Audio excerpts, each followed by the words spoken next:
and sit down.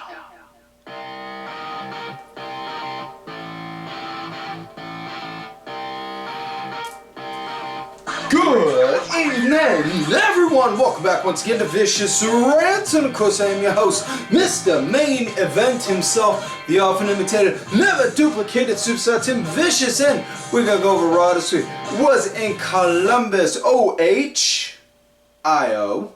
Now, before we do, we gotta get these funny little gimmicks called bills out the way. So, first things first, we want to remind everyone that we are WWE Shop affiliates. So, what that means is, if you scan that QR code right there on the screen, or click the link in the description tab, it'll take you to WWE Shop. You make whatever purchase your heart desires. Make whatever one you want. Whether it's something really, really big or something really, really small, it is perfectly up to you. We here at the Vicious Studios receive a small nominal commission for said purchase, which helps us improve the show for you guys. Now, with that said, also, the wardrobe for today's show, much like always, the Vicious Rants apparel, brought to you by whatamanure.net, so make sure you guys check them out for Vicious Rants apparel.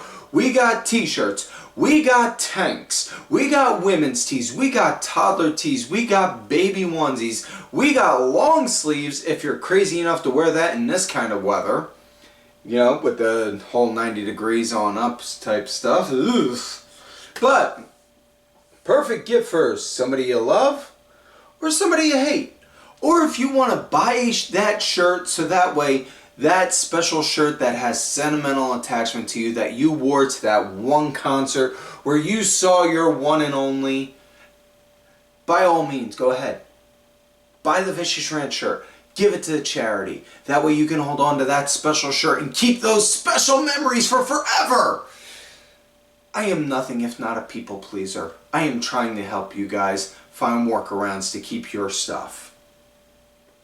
Now, before we also get into the show,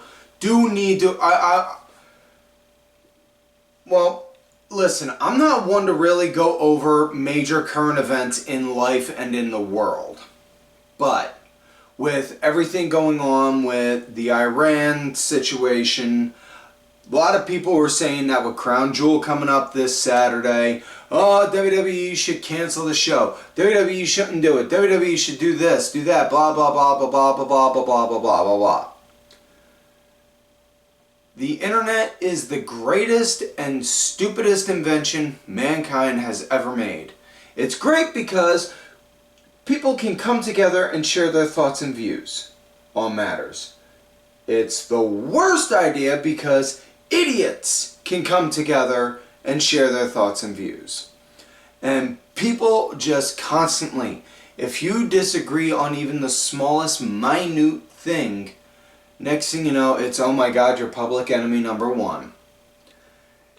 And WWE is, in all honesty, they are in a lose-lose situation.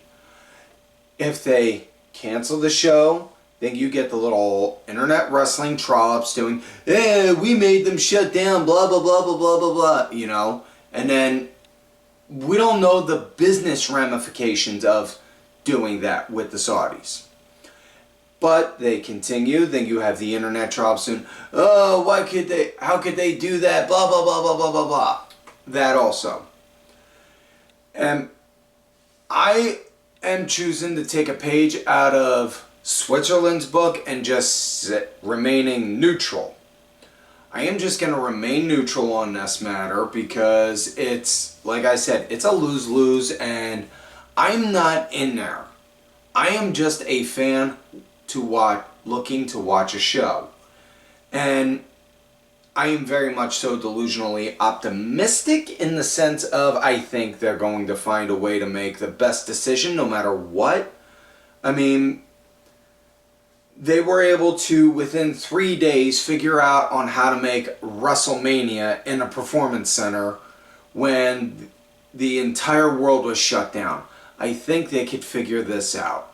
I'm pretty sure this would be a cakewalk in comparison. But, yeah.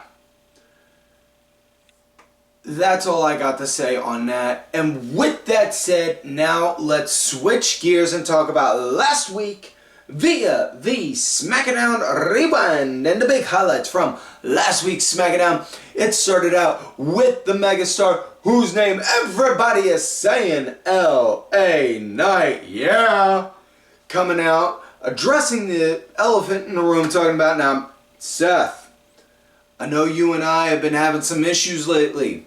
You see, your boys cost me at Money in the Bank. And now your boys cost me a shot at the King of the Ring. Now I know a lesser man, they'd go and let this kind of stuff slide. Me? Nah. So Seth, I'm going to tell you right now, your ass is grass and I'm going to smoke it. After that, then, keep in mind I'm paraphrasing all of this, mind you. And then after that, Mein Savior, Paul Heyman, came out, addressed him. Mr. Knight, while what did transpire did, and I do truly apologize that these events had to occur to you. However, I must insist you step away and back off, because you do not want any type of repercussions from this. And Mr. Knight, that is not a prediction, that's a spoiler. He then proceeds to leave. Then Bronson Reed and Braun Breaker come out and they proceed to go and start to try and beat the living crap out of Knight. Knight then winds up getting out of the ring, scares him off by swinging a chair around, so yeah. The other highlights from SmackDown was semifinals for the Queen of the Ring match. Little Miss Bliss, Alexa Bliss, whew, going up against Asuka. Oh, it's so good to see Asuka again. Okay, enough fantasizing him. Sorry, had to wipe some of the drool off my face. Anyways, good match. Really liked it. Asuka wound up getting the win. She's going to the finals. We're going to talk about who she's facing in a little bit. But in the meantime, other highlights that occurred. We had the semifinals for the men's King of the Ring. We had Randy, by God, Orton going up against Sami Zayn. And before this match happened, we had a promo that involved Cody, Jay, Sami, and Randy. And Cody and Jay were out there hyping up their match coming up on Monday, which we're going to talk about in a minute. And then Sami came out addressing them saying, now listen, I know this has been said far too long, but by God, I believe this. Sami Zayn is world champion material. Now, I don't care if I have to go through you or you. You guys are brothers and I love you. But by God, I am going to become a world champion. Randy then came out and then just looked like, Jay, man, listen, I love you like a brother. But man, it ain't gonna be nothing personal if it's down to you and me. And Sami, listen, you are right. You are world champion material. There is no doubt on that. Sami Zayn is destined to be a future world champion. SummerSlam is not your night though. Cody, man, I'm going to tell you right now, just like I told you last week, I love you, man. I love you so much, more than you'll ever know. But you get in my way, it's nothing personal. I'm just doing what I have to, because nothing's getting between me and number 15. So now we get to Randy and Sami Zayn, and this was a good match also. Randy wound up getting the win, so your winner advancing to the finals, Randy Orton. And we'll be talking about Randy's opponent later on because Randy's facing the winner between Jay and Cody. We'll talk about that in a moment. But some of the other big matches that happened on SmackDown were Chelsea had a match against Charlotte. This came to be because of some backstage squabbling. Excuse me. Charlotte wound up getting the win via a DQ because as she had the figure 8 in, Piper Niven came in, did a senton, dropped herself on top of Charlotte. Now the way that the cameras looked, I don't know if it was legit, if it really did, or if it was just the way the camera shot it, but it looked like Charlotte landed funky and she may have wrecked her knee some. The refs checked on her immediately. She looked like she was good. Haven't heard anything, any reports saying otherwise on her, so from what I'm guessing, she's all alright. Excuse me. But after the DQ, then it started to become a 3-on-1 beatdown. Then Charlotte started to get saved by Alexa Bliss. She wound up breaking them off of her for a little bit to catch her breath. Charlotte then helped even up the odds, and it ended with Bliss doing the Sister Abigail DDT to Chelsea, and then them two staring at each other, and yeah. So I am all for teaming Alexa with Charlotte. Why not? Why not? I ask you. So then we come to the match of LA Knight. Yeah, I heard you all yell, yeah. Going against Big Bronson Reed, and good match. It ended in a DQ when in the middle of the match, Knight wound up getting speared by Bron Breakker, who then they proceeded to go into a beatdown on Knight, and it ended with Knight getting a spear and then Tsunami! So Knight's now put on the injured list. It was said on Raw that Knight wound up getting, I think they said some bruised or torn abdominal tendons, I believe they said it was. Not 100% certain though, so please do not quote me on it. But yeah, LA Knight's now on the injured list, so that sucks. But I guarantee when he comes back, he's gunning for Seth and his boys.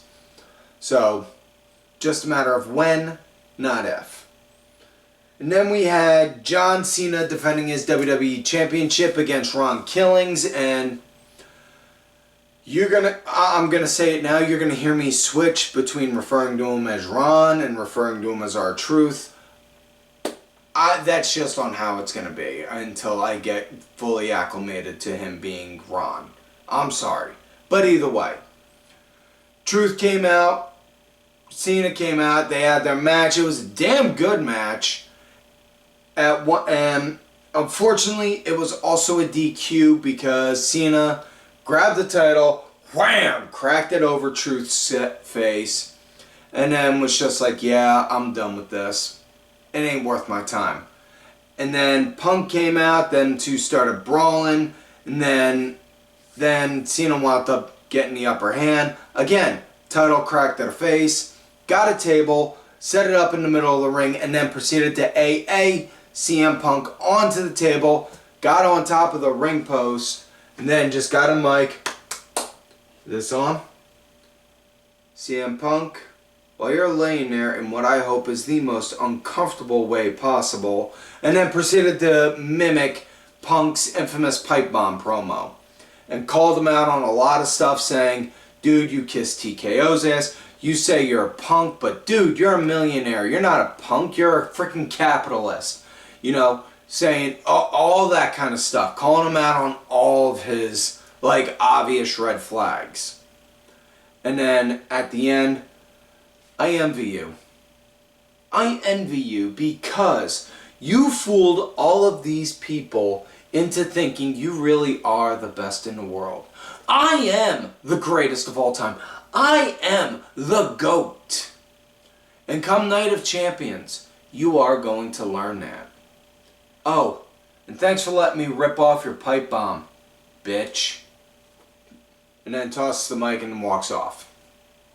So, with that said, that was it for SmackDown. So, let's get into this week's show, Raw in Columbus. It starts out with Seth Elizabeth Rollins, because his middle name is not frickin' damn it, coming out with Bron, and, well, not Bron, but Bron, and Paul Boy, I wish Strowman was still there because, man, just imagine that if he had all three of them. You just do like with the old Cartoon Network intro.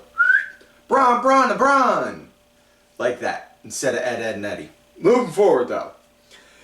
Seth came out, basically addressed the crowd, telling them, listen, everyone is on. You guys can say whatever you want, but everyone, I am the revolutionary. I am the visionary. I created all of this. CM Punk wants to say he came back because you people chanted his name for 10 years. No, he came back because I wouldn't let him go and try and bury this company in the dirt, and he didn't like it. Cody Rhodes wanted to go and try and go and do the same thing. I wouldn't let him. John Cena wants to go and say he's going to ruin wrestling and retire. Well, this may say otherwise. This person, that person, blah, blah, blah, blah, blah, and goes on and then talks about on how he is the best and on how he runs the show. And then they referred to LA Knight, which then proceeded to get explained about the injured list. But then he went over Bron. Referring to Breaker, mind you. Bron, you have a match coming up. I want you to dismantle Penta. I want you to set an example. This is what happens when you get involved in my business. So now we get to our first match of the night. Bron Breakker against Penta Zero Mero. And Penta, you know, starting out really good. Really good at the start. Bron was pretty much dismantling him, dictating the pace. Really, I thought it was good. You know, and Bron, he wound up leading post-commercial break. And it was a good match. I thought it was. And trying to think the right way to say this because I got it in my head. It was nice to see Penta, instead of being the shorter, quicker guy, or having to play the speed game, it was Bron actually playing the speed game on him. You know? And I thought that was kind of cool to see. Match came to an end with Breakker getting the win when Penta started to build up a comeback. He went and jumped off the ropes to do a jumping springboard crossbody. And as he's in midair and in mid-rotation, mind you, Breakker, boom, popped him with a spear for the 1, 2, 3. Folks, I swear, I wish we could put that replay on here, but damn it all, copyright restrictions will not allow us. So, what I will say is, take 30 seconds out of your time to pause this, go out of your way, look at that, and then come back. Oh, they paused it. Don't worry. Okay, now that you're back. Sorry, my producer Wade was worried you guys may not come back, but I'm sure you have. So, moving forward, the next match, it was the semifinal for the Women's Queen of the Ring, Jade Cargil and Roxanne Perez. And Roxy, very much so, healing it up from the start, trying to duck and dodge. Like, whoa, get through in between the ropes. Hey, back her off. She gets in, next thing you know, slap! And then starts running around the ring, getting away from the, hey, that kind of stuff. You know, stretching the clock, chewing the clock, however you want to call it. We're just being an atypical heel. And Roxanne is freaking phenomenal at it. You know, and really good, but man, once Jade got her hands on Roxanne, then it was like Jade just beat the ever-loving piss out of Roxy. It was almost as if she owed her money with interest, mind you. And there were some spots that did feel a little choppy and a little, okay, but nothing to where it was like, oh man, this is a dud. And I know that the camera played it to where the crowd was dead silent, but here's my thing. You go and watch that match, you look at the crowd, their eyes are glued on the girls the entire time. Not one person is sitting there like, yeah, twiddling their thumbs, playing doing whatever on their phone, blah blah blah type bullshit. No, everyone's looking, and then when the match came to an end, everyone got on their feet cheering, yay! Jade wound up getting the win, doing a power bomb, and then hit the Jaded for the 1-2-3. So at Crown Jewel, we're gonna get Jade Cargil against Asuka, and I'm not sure on this. I have mixed feelings on this one. Oh man. Excuse me. Next match we got, so after that, then we have a Women's Intercontinental Championship match. We have Bayley going against the man, Becky Lynch. And both girls going all out at each other, and it was, now Bayley, she was leading up until the commercial break. It was really good back and forth action post break, and at one point Bayley, she wound up getting thrown to the outside. Becky wound up trying to capitalize and bury her under like the commentating table, throw a bunch of chairs and stuff on top of her to get the count out win. I don't blame her. I would have done the same. Lyra then came out, dug Bayley up to help get her back in, and then proceeded to go and start yelling at Becky. And the whole time Becky said, "Oh, you got a problem? You got a problem? Go ahead, right here. Go ahead, plant one right here on the side of my face. I dare you, you coward. You ain't got the guts." That kind of stuff, just to get a DQ win. Next thing you know, Bayley winds up seeing Lyra. She's arguing with her. What are you doing? What are you doing? This is my match. Let me handle this. Listen, let me handle this. I win. Then I swear I will give you a title match, but just let me handle this. You know, that kind of stuff. And then shenanigans started to ensue. Becky and Bayley get back in the ring, and then eventually Lyra climbs into the ring, and then boom, proceeds to start throwing shots at Becky. So Becky Lynch winds up winning via DQ, and the title does not change hands. And that moment ends with Lyra and Bayley yelling at each other, and then Bayley just like, whatever, I'm done with this, and then walks off. So now we come to the main event match of the night.